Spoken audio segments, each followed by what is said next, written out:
दोस्तों, संक्रांति का पावन पर्व शुरू होने वाला था और इस पावन पर्व पर गंगा में स्नान करने और दान धर्म करने हेतु बहुत से भक्तों की भीड़ हर की पौर हरिद्वार के गंगा नदी के तट पर इकट्ठा हो गई थी। लेकिन थोड़े समय के बाद यहाँ एक ऐसी चमत्कारिक घटना घटने वाली थी जिसके बारे में लोगों ने सपने में भी कभी सोचा नहीं था। इस घटना ने ये साबित कर दिया कि भगवान की सच्चे मन से भक्ति करने वालों को भगवान किसी न किसी रूप में दर्शन जरूर देते हैं और उनकी संकट के समय में हमेशा रक्षा करते हैं। अगर आप भी भगवान को मानते हैं तो वीडियो को लाइक करके कमेंट बॉक्स में हर हर गंगे जरूर लिख दीजिए। सूरज अभी पूरी तरह निकला भी नहीं था और हर की पौर हरिद्वार के गंगा घाट पर पहले से ही अपार भीड़ जमा हो चुकी थी। ठंडी हवा में अगरबत्ती की खुशबू घुली हुई थी, कहीं शंख बज रहे थे, कहीं घंटियां। लोग स्नान के लिए गंगा की ओर बढ़ रहे थे, कोई हाथ में फूल लिए था, कोई दीपक। हर चेहरा आस्था से भरा हुआ था, लेकिन इस आस्था के बीच एक और चीज भी मौजूद थी, सतर्कता। वॉकी टॉकी की धीमी आवाजें, चौकन्नी नजरें और बार बार दी जा रही हिदायतें। पुलिस हर कोने में तैनात थी। महिला पुलिस इंस्पेक्टर शिवानी की नजर हर तरफ थी। भीड़ बहुत बड़ी थी और संक्रांति जैसे दिन कोई भी चूक भारी पड़ सकती थी। उसी सुबह पुलिस कंट्रोल रूम में एक खुफिया सूचना आई थी। सूचना साफ थी लेकिन डराने वाली। भीड़ में महिला आतंकी मौजूद हैं। कितनी महिलाएं, कहां, किस रूप में, ये साफ नहीं था। बस इतना कहा गया था कि वे साधारण श्रद्धालुओं की तरह भीड़ में घुली हुई हैं। यही सबसे बड़ी परेशानी थी। इंस्पेक्टर शिवानी सोच में पड़ गई। घाट पर मौजूद हर महिला श्रद्धालु जैसी ही दिख रही थी, कोई माँ के साथ, कोई बच्चों के साथ, कोई अकेली। किस पर शक किया जाए और किस पर नहीं, यह तय करना आसान नहीं था। इसी बीच इंस्पेक्टर शिवानी की नजर दो स्त्रियों पर गई। वे दोनों भीड़ में होते हुए भी अलग सी लग रही थीं। पहली स्त्री ने सफेद वस्त्र पहन रखे थे। उसका चेहरा शांत था, आंखों में अजीब सी करुणा,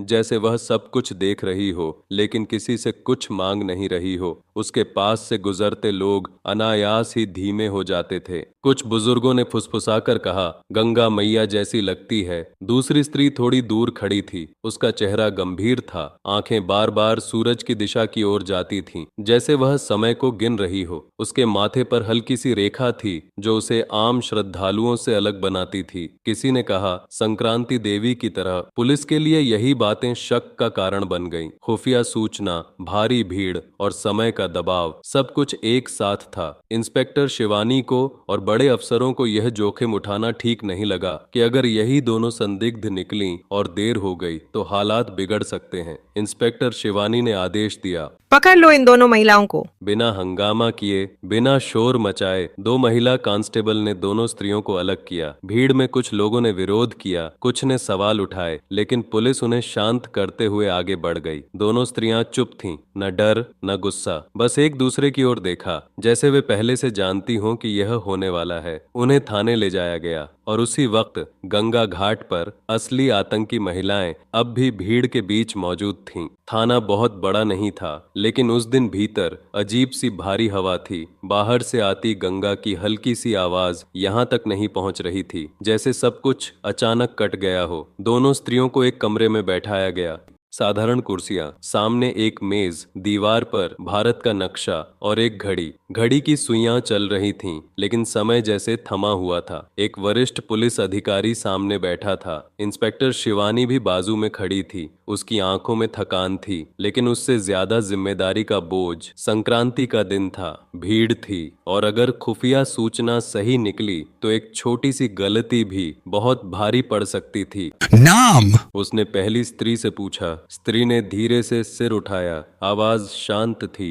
नाम की जरूरत नहीं, उसने कहा। आज का दिन नामों से बड़ा है। अधिकारी ने भौहें चढ़ा लीं। उसे यह जवाब पसंद नहीं आया। दूसरी स्त्री ने बात आगे बढ़ाई, जिन्हें आप ढूंढ रहे हैं वे यहाँ नहीं है। कमरे में सन्नाटा छा गया। यहाँ नहीं। अधिकारी ने तीखे स्वर में पूछा, तो फिर कहाँ हैं? स्त्री की आंखें जैसे दीवार के पार देख रही हों। शाहजहां, आपकी नजर नहीं जा रही। एक जवान अफसर हंस पड़ा। ये सब नाटक बंद करो, भीड़ में छुपने का तरीका हमें भी पता है। पहली स्त्री ने शांति से कहा, भीड़ को देखो, समय कम है। उसके स्वर में न डर था न आदेश, बस चेतावनी थी। लेकिन पुलिस इसे ध्यान भटकाने की कोशिश मान रही थी। उन्हें लगा अगर ये असली संदिग्ध हैं तो अब कहानी बना रही हैं, और अगर नहीं भी हैं तब भी पूछताछ जरूरी है। आप दोनों को यहाँ बैठना होगा अधिकारी ने सख्त आवाज में कहा। जब तक हर शक खत्म न हो जाए।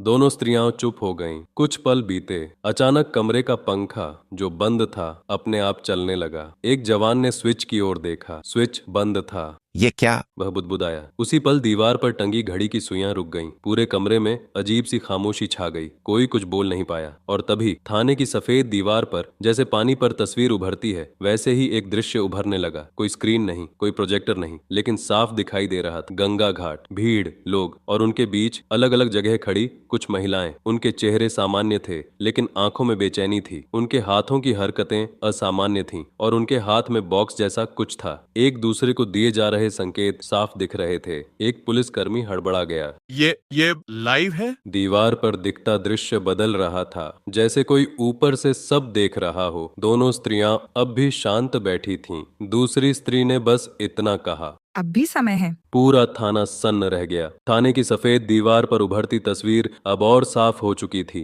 गंगा घाट की भीड़ ऊपर से दिखाई दे रही थी, जैसे कोई अदृश्य आंख हर हलचल पर नजर रखे हो। पुलिस अफसरों ने पास आकर ध्यान से देखा। अब शक की कोई गुंजाइश नहीं थी। दीवार पर दिख रही महिलाएं वही नहीं थीं जिन्हें वे थाने में बैठाकर पूछताछ कर रहे थे। वे दूसरी थीं, अलग अलग जगह खड़ी, भीड़ में घुली हुई, लेकिन एक दूसरे से इशारों में जुड़ी हुई। वरिष्ठ अधिकारी ने तुरंत वॉकी टॉकी उठाई। उसकी आवाज पहले से अलग थी। अब उसमें घबराहट नहीं, स्पष्टता थी। घाट सेक्टर 3 और 5 पर ध्यान दो। नीले और भूरे शॉल वाली महिलाओं को अलग करो, शांति से, बिना किसी हड़बड़ी के। आदेश मिलते ही कंट्रोल रूम सक्रिय हो गया। घाट पर तैनात पुलिसकर्मी भीड़ को सामान्य बनाए रखते हुए धीरे धीरे संदिग्ध महिलाओं के पास पहुंचे। कोई भगदड़ नहीं हुई, कोई अफरा तफरी नहीं मची। लोगों को पता भी नहीं चला कि उनके बीच क्या होने वाला था। कुछ ही देर में सूचना आई, संदिग्ध महिलाएं अलग कर ली गई हैं। स्थिति नियंत्रण में है। थाने के कमरे में जैसे किसी ने गहरी सांस ली हो। वरिष्ठ अधिकारी ने कुर्सी से उठकर उन दोनों स्त्रियों की ओर देखा जो अब भी उसी शांति से बैठी थीं। उनके चेहरे पर न संतोष का घमंड था, न जीत की मुस्कान, बस वही स्थिरता। अधिकारी के स्वर में पहली बार का नामो निशान नहीं था। अधिकारी जमीन पर उनके सामने बैठ गया। हाथ जोड़ते हुए वो बोला,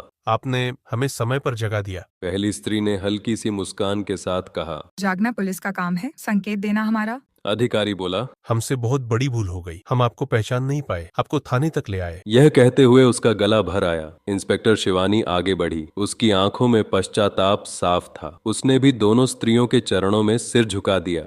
हमें माफ कर दीजिए, कर्तव्य निभाते निभाते हम विवेक भूल गए। एक एक कर सभी महिला कांस्टेबल और पुरुष पुलिसकर्मी भी आगे आए। कोई हाथ जोड़ रहा था, कोई साष्टांग प्रणाम कर रहा था। आप दोनों कौन हैं माता? हमसे अपराध हो गया, हमें क्षमा कर दीजिए। कमरे में पूर्ण निस्तब्धता थी। पहली स्त्री ने किसी को छूकर उठाया नहीं, किसी को रोका भी नहीं, बस शांत स्वर में कहा, जिसने गंगा को माँ माना उसने हमें भी मान लिया। दूसरी स्त्री ने धीमी दृष्टि से सबकी ओर देखा। उसकी आवाज में समय की गूंज थी। और जो समय पर चेत जाए वही सच्चा रक्षक होता है। किसी ने नाम फिर नहीं पूछा, क्योंकि अब जरूरत नहीं थी। घड़ी की सुइयां फिर से चलने लगीं। पंखा सामान्य हो गया। दीवार फिर से सिर्फ दीवार रह गई, जैसे कुछ हुआ ही न हो। दोनों स्त्रियों को सम्मान के साथ बाहर लाया गया। कोई सवाल नहीं, कोई कागजी कार्रवाई नहीं। पुलिस वाहन उन्हें घाट की ओर ले गया। संक्रांति की धूप अब तेज हो चुकी थी। गंगा शांत बह रही थी। श्रद्धालु पूजा में लीन थे।